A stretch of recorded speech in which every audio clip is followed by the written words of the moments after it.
So we all know how important scheduling is nowadays, between your main job or business and any side hustles you might have. It's easy to get overwhelmed if you don't have everything neatly organized, and there's only so far you can get without some kind of app or platform to help you out. Two of the best platforms that I know of that can help you get organized are Booknetic and Calendly. So today I'm going to be pitting them against each other to see which one's the superior choice. First up, let's talk pricing. You obviously need to consider this aspect, because as important as it is for you to automate your schedule, you'd also want it to be as affordable as possible. I'd say that Calendly has the upper hand in this area. After all, their paid plans start from just $10 a month. Yeah, you can gain access to all of its features for the price of a Netflix subscription, which makes it ideal for small businesses in particular. On top of that, Calendly also offers a free trial if you want to check the premium version out before spending your cash. And if you just don't want to pay anything at all, there's a free version with a decent slate of features as well. Now, as far as Booknetic, I was a little disappointed by the price they set. Honestly, I can understand why a platform might need to charge a lot because it needs enough revenue coming in to keep the lights on, but at the same time, $79 a month is a bit on the high side. When you consider that Calendly is charging about 12% of this, Booknetic's pricing starts to seem a tad unfair. There's also the fact that they don't offer a free version at all. So if you want to use the platform, you'd have to pay this super high fee, and there's no free trial either. You either pay up or make do without Booknetic, which really isn't the type of approach I want to see from platforms I'm working with. I'm not asking for a free lunch here, but they should really meet their customers halfway by giving us a free version, or at least a free trial. All things considered, Calendly gets a 5 out of 5 for pricing, and Booknetic gets a 2. Calendly's already off to a great start, which I'm not that surprised by, but we still have a long way to go before I can give my final verdict. We should also check out how their features compare. Okay, the first thing I absolutely loved about Calendly was its dedicated API. It allows you to integrate the scheduling software straight into your workflow, and you can imagine just how great that is for boosting efficiency. Automation becomes an absolute breeze as well, which is kind of the whole point of using a scheduling software in the first place. Thanks to this API, you can collect data that can seriously maximize your productivity and make sure that you get every ounce of value out of your workday. If you're a business owner, you can also use API to adjust Calendly to your needs, which goes a long way towards running your enterprise like a well-oiled machine. Custom solutions are the name of the game these days, and Calendly certainly understands that by offering this API, not to mention the countless other features that set it apart. Honestly, I miss this API functionality over on Booknetic. It's surprising when you consider just how much you have to pay for the software. I'd have thought that Booknetic would go above and beyond to provide cutting-edge features to make the fee worthwhile, but that's clearly not the case. To be fair, Booknetic does provide a few cool features that some folks might be interested in.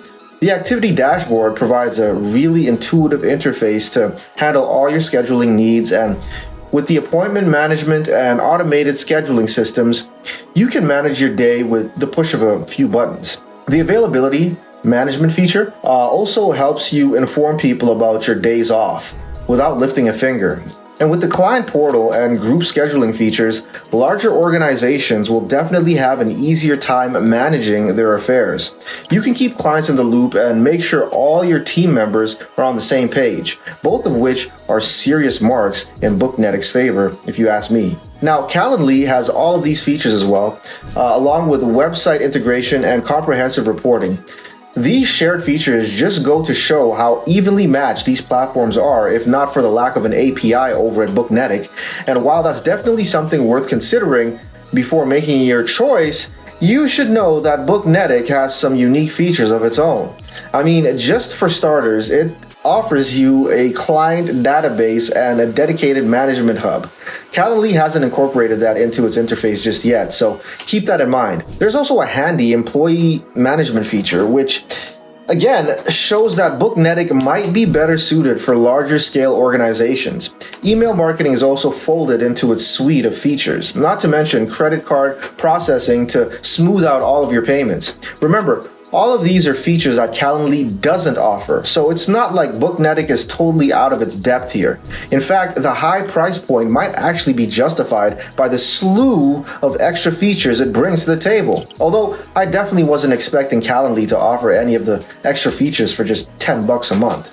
With that said, the API truly is a game changer, and Booknetic does a decent job of compensating for its absence. I'm giving both of these platforms a 4.5 out of 5. Calendly's total to 9.5 and Booknetic to 6.5. Okay, next up, let's take a closer look at integrations. This technically comes under features, but you can also think of it as a whole separate area. Now, one thing that I immediately noticed about Calendly was that it has all sorts of integrations up for grabs. Everything from Firefox to Gmail to Salesforce is on the table, which allowed me to seamlessly incorporate it into my day-to-day. Unfortunately, Booknetic kind of dropped the ball in this round.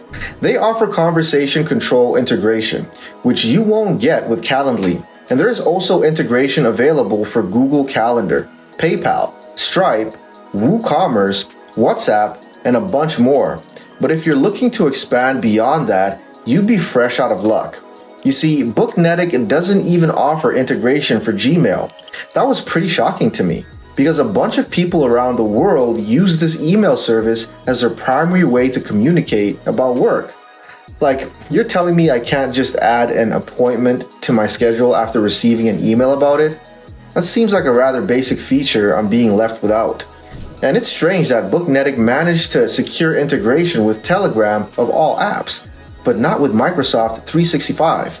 I'm not sure if this was because they couldn't strike a deal with most major tech companies, or if the company just didn't realize how important this stuff was, but that's besides the point. Calendly can become such a core part of your day that you'll have a hard time living without it. But with Booknetic, you'll have a hard time adding anything to your calendar at all without jumping through 1,000 hoops. All in all, Calendly gets another 5 out of 5 from me for this test, and I'm giving Booknetic another 2 out of 5. That brings their total scores to 14.5 and 8.5 out of 15, respectively. And barring a miracle, it seems like Calendly's already won. I do have one final test though, which focuses on their customer support. This is one area where Booknetic actually came out ahead by offering every type of support you can think of. I'm talking about a built-in help desk, FAQs, a knowledge base, and a live customer service representative available 24 hours a day, 7 days a week. Calendly doesn't have 24-hour live support, which isn't a deal breaker, but it's not ideal either. Booknetic deserves a 5 out of 5 in this area, with Calendly getting a 4 out of 5. Despite that, Calendly is my top pick in this showdown.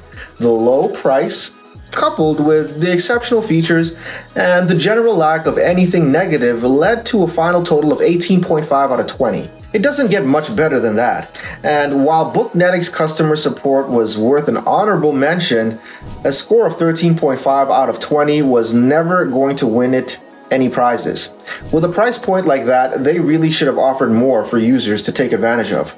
That's not to say that Booknetic is a bad platform, but it's not exactly the kind of software I can recommend in good conscience. The few redeeming qualities it has just don't make up for the downsides, especially when pitted against a platform of Calendly's caliber, with its unbelievable monthly fee and packed features that can get you organized in no time. But what do you think? Will you be trying out any of these platforms anytime soon? Let me know what you think if you do. That's all for now. I'll see you in the next one.